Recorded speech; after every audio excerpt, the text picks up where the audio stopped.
எல்லோருக்கும் இனிய வணக்கம். இப்போ நான் இருக்கிறது பார்த்திங்கன்னா, நம்ம தாம்பரம் மாநகராட்சி சம்பாக்கம் மண்டலத்தில் அஞ்சுவம் பூங்கா. இங்கே பாருங்கள், இந்த பூங்காவில் இபி ஒயர்லாம் எப்படி இருக்குங்கிறத பாருங்கள். அதாவது குழந்தைங்க விளையாடுற இடம், குழந்தைங்க விளையாடுற இடத்துல இந்த மாதிரி இபி ஒயரை தொங்க போட்டிருக்கிறாங்க.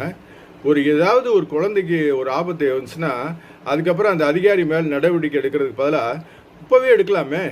என்கிட்ட இது வரைக்கும் எப்படி இருந்தாலும் சரி, இப்போ அரசாங்கம் அருமையாக போயிட்டுருக்கு. நம்ம தமிழக முதல்வர் சரி, நம்ம தொகுதி அமைச்சரும் சரி, ரொம்ப கடுமையாக உழைக்கிறாங்க. லஞ்சம் லாவண்யம் இல்லாமல் அருமையாக ஆட்சி நடத்துகிறாங்க.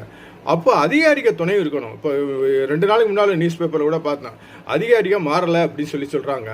அது உண்மைங்கிறது மாதிரி தெரியுது பாருங்கள். இந்த இபி பாருங்கள், இபிலாம் எவ்வளோ தூரம் மோசமாக இருந்திருக்குங்கிறத பாருங்கள். குழந்தைங்க விளையாடுறது இது மாதிரி இருக்கலாமா?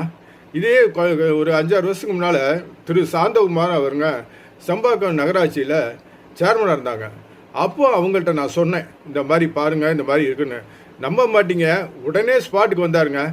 உடனே ஸ்பாட்டுக்கு அதிகாரிகளை கூப்பிட்டார். அந்த அவர்கிட்ட சாந்தகுமார் சார்கிட்ட என்ன ஒரு பெரிய இதுனா, அதட்டையும் பேசுவார், அன்பாவும் அனவனிச்சும் கூப்பிடுவார். அதுதான் அவருடைய ஸ்பெஷாலிட்டி. கரெக்டாக அவர் வந்தார். உடனே நான் சொன்ன உடனே வண்டி எடுங்கட்டார். எடுத்து நேர ஸ்பாட்டுக்கு வந்தார், அதிகாரிகளை கூப்பிட்டாரு.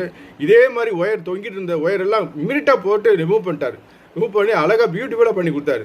இப்போ நான் இப்போ சாந்தகுமார் சார் திரும்ப வந்துட்டார், தவக்காவில் ஜாயின் பண்ணிட்டார்.